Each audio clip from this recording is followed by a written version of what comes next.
Let me introduce you very quickly to Dr. Maja. She is a Fulbright researcher, and recently she had published a book with Dr. Diane Hamilton about the power perception. And since this class we dealt with perception, she is a perfect match to share with us what she discovered. And then after that, we're going to talk about the index you created with Dr. Diane. So 5 to 10 minutes, what you discovered, what's perception to you, and what they should learn. Mind you, they are an MBA professionals, graduate students. Some they deal with the marketing, finance, human resources, but perception really works everywhere. So what you discovered in your research, and then we cover a little bit about the index. Sure. Sure. Well, hi, everyone again.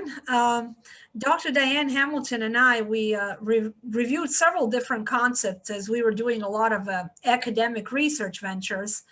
And one of the concepts that was of great interest to us was the concept of perception. The reason being, we used to work together at the Forbes School of Business and Technology with the University of Arizona Global. I'm still there. Dr. Diane moved on to some other opportunities. And there were a few instances where we were in the same meeting, and we would walk away from that particular meeting with a completely different perception as to what took place. I've noticed that I was almost always a bit more on the pessimistic side, and Dr. Diane was always a bit more of an optimist. And we were trying to figure out, how can two people enter the very same room and walk out of that room with two different perceptions of what took place? Now, those of you with me tonight, I am sure this happened to you in many different venues of life. Were you at a particular party, perhaps, and then maybe some of your friends were saying this was the best party ever, and you really wanted to go home? Were you in a situation where you had an argument with your significant other as a scenario, and your perception was that they were completely unfair, and you felt that you were within your rights, and their perception was completely opposite? So the way we started this premise was, we were trying to figure out what impacts our perception. So I would like to start this by actually having a little bit of a conversation with you.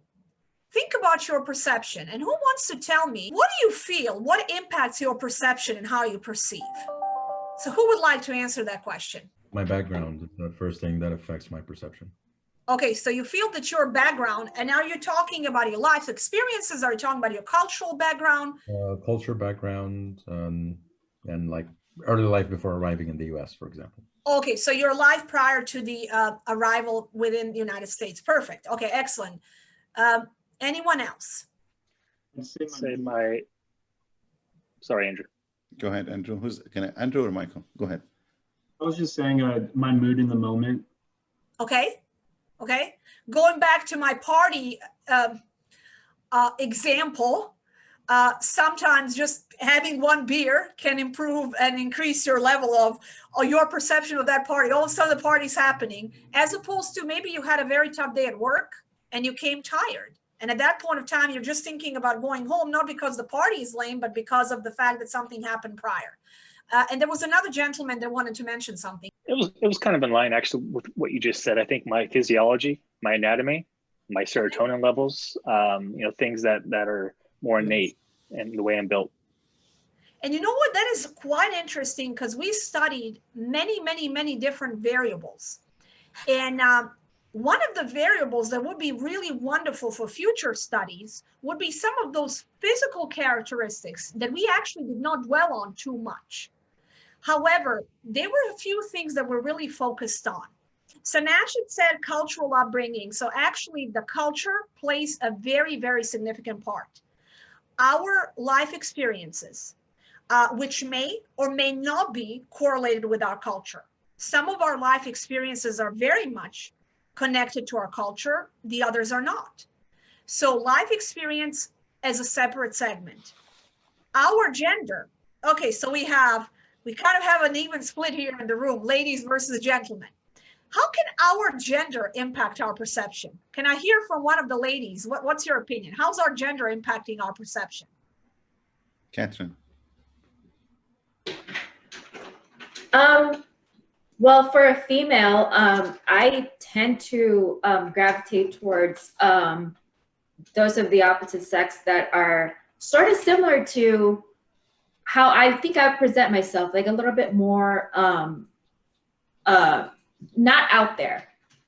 I feel like I have this perception a female should be, a little bit more reserved, a little bit more elegant, a little bit more quiet. So I feel like that plays a lot into how I kind of want to see others like that too, even if they're the opposite sex. Catherine, this is very deep. What you're saying is that you're trying to project, and all of us are trying to project a certain image of ourselves. Now, that projection may or may not be aligned to who we really are.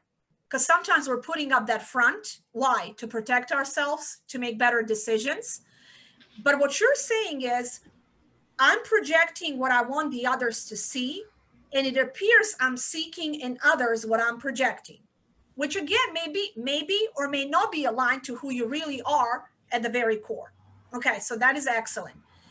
So there was one story we shared in the book. A man and a woman were looking at a painting, and a female said, "Oh my goodness, look at the way the sun is hitting this barn. Look at the colors, and look at the old man, how calm he is as he sits in front of this barn." Now, a bit of a cliche, a gentleman said, "Wow, that barn is really old and it needs painting." So their perception of the same painting was vastly different. This is, of course, a funny story. It's oversimplifying the gender differences. But there is a tendency of women to suppress their emotions a little bit more in a corporate setting. And why is that, ladies? Because if we show our emotions, we are perceived as what? Weak. Also, if we are highlighting our emotions and if we tend to be a bit more aggressive, we are perceived as a bit bullying others, inconsiderate, micromanagers. The same behavioral patterns that are studied, if the gentleman shows the same dose of aggressiveness, how is he perceived? Assertive. Strong. He's perceived as strong. So we looked at certain studies where a male and a female leader was exhibiting identical traits. She was deemed aggressive, he was deemed strong. Why is that happening? Because of, back to Catherine, what we're trying to project, how the others perceive us, and also ultimately values within our society, our upbringing, our culture, the way we are raised.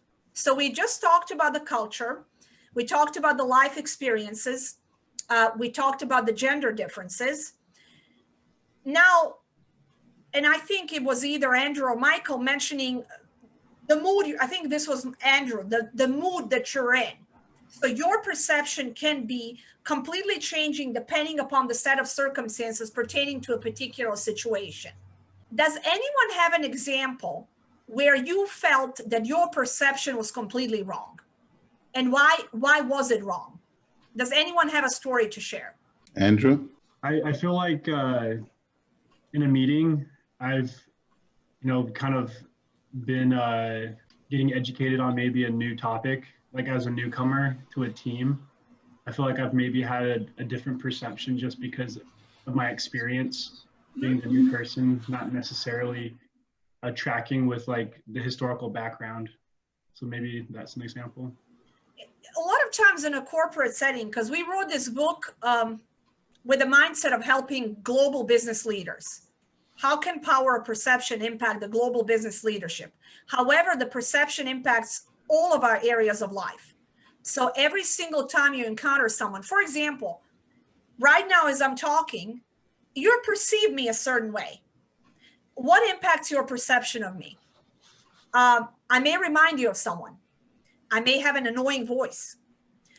We can all agree I have an accent. Well, that accent you may try to figure out, where's she originally from as a scenario. I may remind you of a great friend, and you're more likely to listen to me because you love your friend as a scenario. I'm also creating and forming a perception of this class. What helped me with those perceptions? I was listening for 5 minutes prior to turning on my camera. It was a very engaging conversation, very active class. I really enjoyed the vibe of this class. And I was trying to perceive the class from a standpoint of What will be their perception of me coming here as a guest speaker and speaking to them? Are they going to be open to the experience? Would they like to participate? And that is how we're creating this two-way street of perception and perception thinking. Why is accurate perception important to leaders? And why did I do this?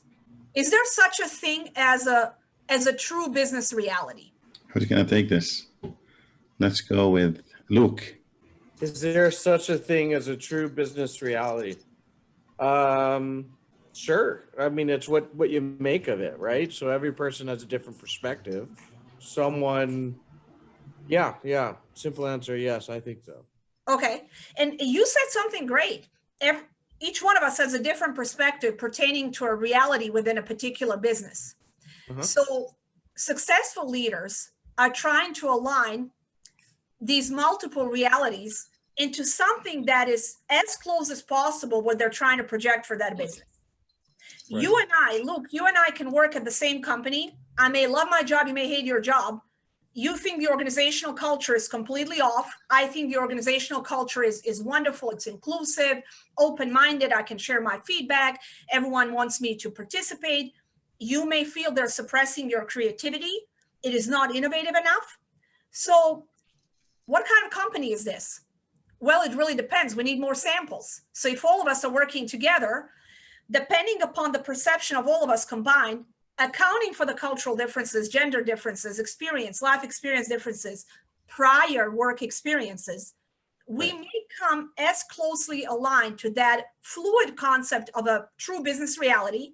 And once we do, our leaders are trying to project whatever they want to project in order for us to hit the profits that they want us to hit, achieve the company's goals.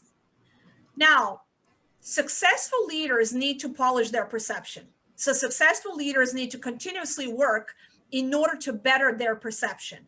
I started off with the example of me and my co-author having two different perceptions of what was happening in our corporate meetings. What do you think impacted the difference between Dr. Diane being a bit more optimistic, me being a bit more pessimistic? Why do you think that happened? Any thoughts on that? Same meeting. We walk out and she's saying, we're all getting promoted. And this is a true story. And I'm saying, I'm getting fired. Same meeting, same message. She heard promotion. I heard layoff. How's that possible? Leslie or Chris, who will take this? I'll take a guess at it. I think you both had different expectations, and you were both processing the message differently, for different things based off of what we were talking about earlier about your experiences, what you wanted to get out of that meeting, how you're feeling in that moment, how you're perceiving just all the stimuli, all the different things coming into that. And it would make complete sense that you would both, you're not the same person, so you are gonna see that differently, perceive it differently. I think that's why you both had different expectations and different experiences that you're bringing into that message. Absolutely, that is true. But do you feel this was a bit of a failure of leadership? And let me be precise. The person communicating the message, do you feel they did a good job? Because they have to project that message for it to be aligned back to what Luke was defining, a true business reality. So the message probably was a bit off key. The message could have been better in order for the two employees to have different perceptions of what had happened. So keep that in mind. Now, one thing that Dr. Abe wanted me to touch upon is the index that we created. And we created this index with a mindset of helping leaders, future leaders and current leaders, where as they're taking the index, they're actually able to better polish their perception. Is everyone familiar with the allegory of the cave, Plato's allegory of the cave? Okay, so some folks are nodding, so I'm just going to make it real quick. So the story goes that they were prisoners, lifelong prisoners that were chained to the walls of the cave. And they had puppeteers right behind them, playing with some figures. And the prisoners only saw the shadows, the reflection on the walls of the cave. Their reality were those shadows on the walls of the cave. They had no other reality. So a lot of times our perception is trapped as if we are in that cave and we're seeing what we want to see. We're projecting what we want to project as opposed to what the true reality is. And I always want to say it is still a fluid concept. So as a global leader, I have to perceive things as closely aligned to a true reality or a true business reality. I have to listen. I have to be in tune with what my employees want. I also want to make sure, and I think Catherine said that, is everyone conscious of what you're trying to project? As you wake up in the morning, if you're around your family members, your loved ones, you are projecting a different person, correct? Sure. As opposed to in class, as opposed to in a corporate setting. And I'm not talking about people completely changing personalities, but you are slightly different. So what are you trying to project in a business setting? That you're capable. Okay, capability. So let's come up with a few terms. I'm trying to project I'm capable. What else? Poised. Okay. Okay, poised. Okay, Knowledgeable. knowledgeable. Professionalism. Professionalism, very important. What? Okay, good. Determination. I'm sorry. Determination. Determination. Perfect. Okay, now we have 5 things we want to project. What do we want to unproject? Even if we may be those people that have those traits deeply embedded, what are we trying not to project? Insecurity. Insecurity. Arrogance. Arrogance. Distraction. Distraction. Incompetence. Incompetence. Hesitation. Hesitation. Excellent. Maybe also emotions. Because remember, especially ladies, it does appear the gentlemen don't have to suppress their emotions as much. So we have certain things as we're trying to project versus the things that we're not trying to project. So what we created with the index is we created an index that is basically evaluating our perception. It is trying to predict, and keep in mind that it's very difficult. Think about a dating situation. Those of you that are right now in a long-term relationship, think about 115 years ago when you dated, okay? You're trying to project something, correct? The person you're bringing to that first date is not your real personality. Can we agree on that? It is the what? The best version of you. Or if you don't like your date, the worst version of you, right? We can all agree. I'm seeing a lot of folks nodding. Yes. I'd say it's the version that we think would be most liked by the other person. Yes. I don't know whether it's best or not, but you're kind of like maneuvering your behavior nature to be like. You're projecting what you think they want to see, correct? Yeah. Excellent, excellent. So that is that predict. First, you evaluate your own self, figure out who you are. Also figure out who you are in a work setting, school setting, personal setting, and hopefully there is not a drastic disconnect because we don't want to have 17 different personalities. So there should be some alignment here and there. You should not be incredibly aggressive person in a personal circles and all of a sudden you're Mr. or Mrs. Fix-It-All in a corporate circle. That's misleading. So evaluate who you are, evaluate your own perception, predict, and that's exactly what you were saying. Predict the perception of others. Try to project what you think they want to see. Then you start interpreting. Situation at a restaurant. A couple is fighting, a couple is arguing. You are interpreting, and you're with your group of friends, and you're trying to figure out what's going on. Each one of us will pick up something different from that particular situation. One of us may say, oh my goodness, this is so embarrassing. I'm so embarrassed for those people I don't know, correct? I usually feel that way. If someone's really embarrassing themselves, I'm like petrified. I don't need to know them. You're gonna have some people that will be what? Amused. Let's watch. Let's see what's happening. You're gonna have some people that are annoyed. I'm really annoyed because I really want to have a nice dinner with my friends and this couple's really bothering me. Why is the waiter not doing something and the management, they need to kick them out. So what you're trying to do, you're interpreting the perception of others. So again, evaluating, you're predicting, you are interpreting. And then what you're trying to do is you're correlating everything. Are we conscious of this process every single day? We're doing it, but are we? It would be so tiring if we're aware of it, correct? Can you imagine you going into a meeting and you're like, okay, I'm evaluating right now. I'm trying to project, I'm predicting, I'm interpreting, I'm correlating. That would not be a fun meeting. You would walk out of that meeting completely. But what you're doing is you're doing it every single day without realizing you're doing it. So what we try to do with the index, we were trying to actually increase one's chances of being more successful and being a more effective leader.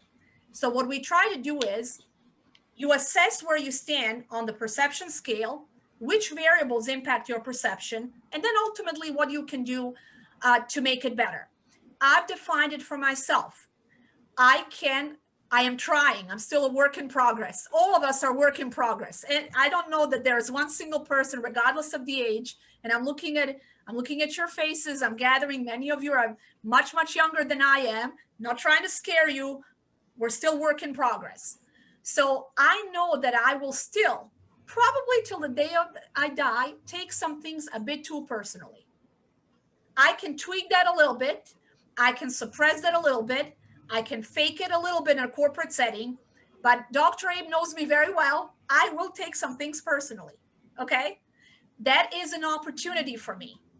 But then there's other things that you are aware of when it comes to your perception that you can actively improve, suppress, if you need to suppress it in a corporate setting to be a better leader, learn how to cope, analyze it a little bit better, and understand how to appreciate the perception of others and be more empathetic in your leadership effort. Very good. And that is what I had for you this evening. I don't know if you have any questions. This is wonderful. Well, I have not a question, really a statement, and then I'd like your opinion on it. Before we open it two questions, because the time, and I don't want to, we appreciate your time. Individual differences, we know that's an established fact. How important is accurate perception and its impact on the decision-making, leaders' decision-making, why they have to make the right decision? Well, the thing is, especially right now, we live in a global world. I think that pandemic made us even more painfully aware of how global we are. And we will be as leaders, current leaders, future leaders. Some of you are already leaders within your own rights, within your companies. The others are taking this program, aspiring to be in the top ranking positions within your companies. You will be working with other cultures. You will be working across the different countries. I don't see a scenario where anyone is going to just interact with individuals that are exactly the way they are. So you want to increase your success rate when it comes to decision making. You want to appreciate the perception of others. You want to observe more before you speak, and you want to make sure that you have good intentions and not to offend. And a lot of times we get offended or we offend because of the perception misalignment. So you have to be cognizant of that. And if you avoid that, then you can increase your chances of success. And all we're trying to do in all venues of life is increase our chances of success. For the most part, what we're trying to do, we're trying to make the best decision with what we have, and we're gathering information.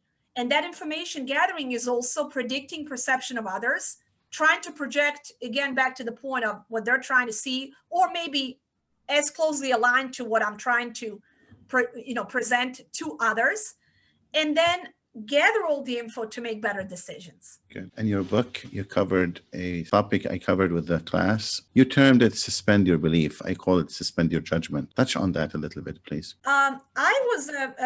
Dr. Diane and I, we worked together on pretty much every single chapter, but the one that I was really, really, really attached to was the chapter on spirituality.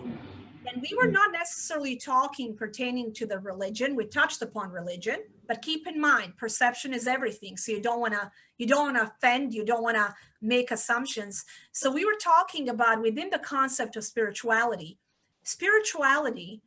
and being religious, two different things, but each one, they're impacting our perception quite a bit. And a lot of times there is a disconnect because we may not be aligned in those type of regards. So suspend your belief is be careful before you judge. Just because one is not sharing your value system, one didn't have your upbringing, your experiences, be careful, try to observe and try to perceive by putting yourself in their shoes. So suspend your judgment or suspend your beliefs. Still hold them dear. Don't give up who you are. No one's asking you to do that, but just be cognizant of the value of others, beliefs of others. And I traveled extensively across the globe. As a Fullbright researcher, I did a lot of research in the developing world. I spent quite a bit of time in Haiti, Panama, Cuba, Mexico, Middle East, Jordan in particular, Zambia, Zimbabwe, Southern African region. And one thing that I've learned is suspension of my beliefs as I'm opening myself to the learning process of others was one of the things that helped me in my leadership, and also one of the things that helped me as a human being. This will truly, with all sporadic ugliness, is an amazing, beautiful place. And when you suspend your beliefs and get to know others, they can teach you quite a bit. So perceiving others while suspending your beliefs allows you to learn about them.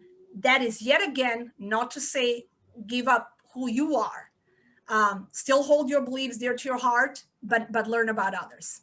That's beautifully said, beautifully done, while also celebrating our individual differences. Absolutely. Any question, guys? So I wanted to ask Dr. Maja, so you said that from one particular meeting, you and this other person had two different perceptions.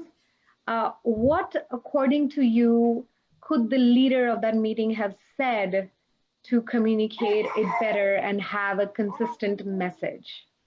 I think that, by the way, I didn't tell you, I maybe it wasn't relevant for the story, maybe it was. I was completely wrong. Diane was completely right. So goes without saying my perception was off.